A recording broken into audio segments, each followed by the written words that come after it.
विमल पोलो जोबा केसरी, हर पल मनाओ केसरी त्योहार। और सुप्रीम कोर्ट की सारी आज की प्रोसीडिंग्स को फॉलो कर रहे थे प्रभाकर।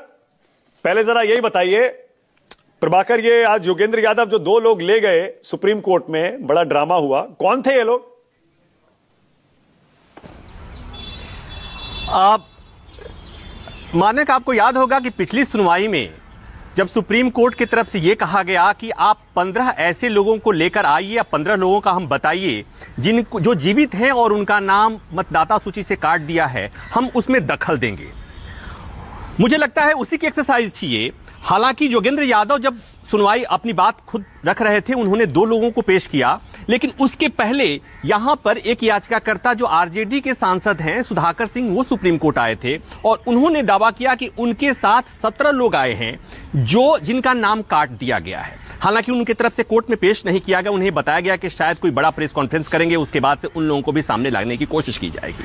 तो ये बताने की कोशिश थी कि एसआईआर में इस तरह की गड़बड़ियां हैं। चुनाव आयोग ये बताने की कोशिश कर रहा था कि ये ड्राफ्ट रोल अभी आया है और इसमें सुधार की गुंजाइश है, हमने नोटिस जारी किया है, अगर इसमें कोई कमी है तो उसे दुरुस्त किया जाएगा, एक प्रक्रिया का हिस्सा है।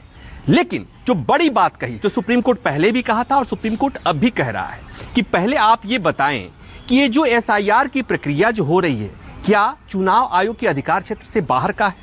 अगर ऐसे आप साबित कर सकते हैं, कर देते हैं कि यह प्रक्रिया चुनाव आयोग के अधिकार क्षेत्र के बाहर का है, यह गैर कानूनी है, तो इससे कोई फर्क नहीं पड़ता, हम सितंबर के आखिर में भी इस प्रक्रिया को रद्द कर देंगे। यह बहुत ही स्ट्रॉन्ग स्टेटमेंट है। लेकिन बात वहीं आती है मानक कि जब कोर्ट ने पहले कहा कि आप ऐसे किसी लोग को लेके आइए जो अगर मरे हुए हैं या जो जिंदा हैं और उन्हें मरा साबित कर दिया गया, कोर्ट में उन्हें साबित लाके पेश करने की कोशिश की गई। हालांकि कोर्ट ने कहा कि ये कौन सुनिश्चित करेगा कि ये वही हैं जिनको आप कह रहे हो। लेकिन कोर्ट ने एक बात और कही गई, जब ये कहा गया याचिकाकर्ताओं की तरफ से कि ये 5 करोड़ से अधिक के करोड़ों मतदाता इसमें से बाहर जा रहे हैं, इनका नाम काटा जा रहा है, तो कोर्ट ने कहा हम यहां पर बैठे हैं देखने के लिए। तो कोर्ट ये बार बार भरोसा दिलाने की कोशिश कर रहा है कि एसआईआर में कोई भी ऐसी कोई गड़बड़ी हुई है तो हम यहां हैं। लेकिन बात वहीं आती है कि हम यहां हैं और उसके बाद भी जब याचिकाकर्ता अपनी बात कहते हैं तो कई बार ऐसा लगता है कि वो तर्क गढ़ रहे हैं और कई बार लगता है कि वो जो कह रहे हैं उसमें सच्चाई है।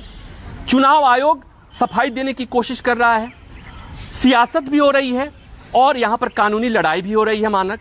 तो यहां जो सुप्रीम कोर्ट के मन में, सुप्रीम कोर्ट के सामने एक अविश्वास पैदा करने की कोशिश की गई है एसआईआर प्रक्रिया को लेकर याचिकाकर्ताओं के द्वारा, और योगेंद्र यादव जब 2 लोगों को पेश किए तो उन्होंने उस अविश्वास पर मुहर लगाने की कोशिश की है। और तब कोर्ट ने कहा कि अच्छा है कि आपने पेश किया, अच्छा है कि हमारे यहाँ के लोग मतदाता इतने जागरूक हैं।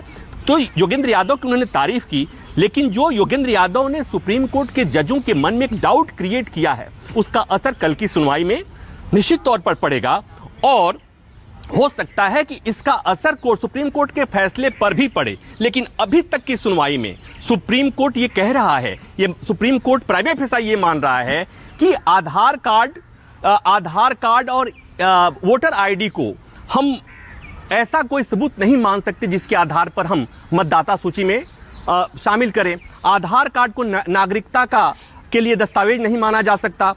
ये जब दलील दी गई कि ये कह रहे हैं कि इसे नागरिकता का दस्तावेज नहीं माना जा सकता, तो सुप्रीम कोर्ट ने कहा तो ये क्या कह रहे हैं, ये तो आधार एक्ट में है। तो कई जगह चुनाव आयोग जो बातें कह रहा है, सुप्रीम कोर्ट उससे कन्विंस दिख रहा है। कई बार सुप्रीम कोर्ट के मन में भी डाउट होता हुआ दिख रहा है, संशय होता हुआ दिख रहा है।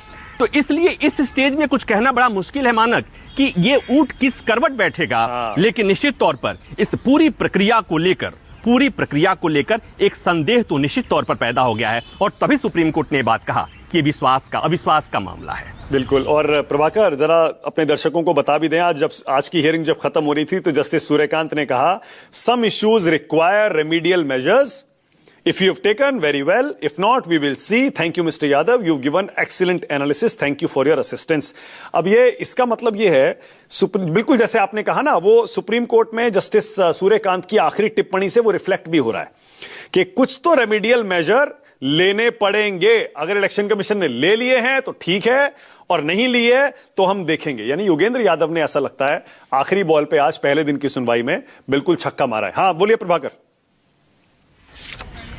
मानक, मैं 2 सुनवाइयों की जिक्र करूंगा। एक सुनवाई में सुप्रीम कोर्ट ने ये माना था कि ये जो 11 दस्तावेज हैं पहचान सुनिश्चित करने के लिए वो काफी नहीं है, और तब सुप्रीम कोर्ट ने 3 दस्तावेजों की बात की थी, जिसमें आधार कार्ड, ईपी कार्ड और राशन कार्ड की बात कही थी। बाद में सुप्रीम कोर्ट ने कहा कि छोड़ दो राशन कार्ड को लेकर आपके मन में सवाल है, आधार कार्ड और ईपी कार्ड को दस्तावेज बनाइए। चुनाव आयोग ने उसे भी मना कर दिया। तो जब सुप्रीम कोर्ट ने जो 2 सुझाव दिए, देश की सबसे बड़ी अदालत अगर कोई सुझाव देती है और सुझाव उसने दिया, तो इसका मतलब कि उसके मन में था कि इसका होना जरूरी है। तो ये मानक, इसको भी समझने की जरूरत है। पहली सुनवाई से लेकर आज की सुनवाई के दौरान जो मैंने कहा कि सुप्रीम कोर्ट कई बार चुनाव आयोग से कन्विंस दिखता है, और कई बार याचिकाकर्ताओं के द्वारा जो सवाल खड़े किए गए हैं, कई बार उससे भी कन्विंस होता हुआ दिख रहा है। ठीक है, बहुत बढ़िया। ओके, थैंक यू प्रभाकर, धन्यवाद इस जानकारी के लिए। जरा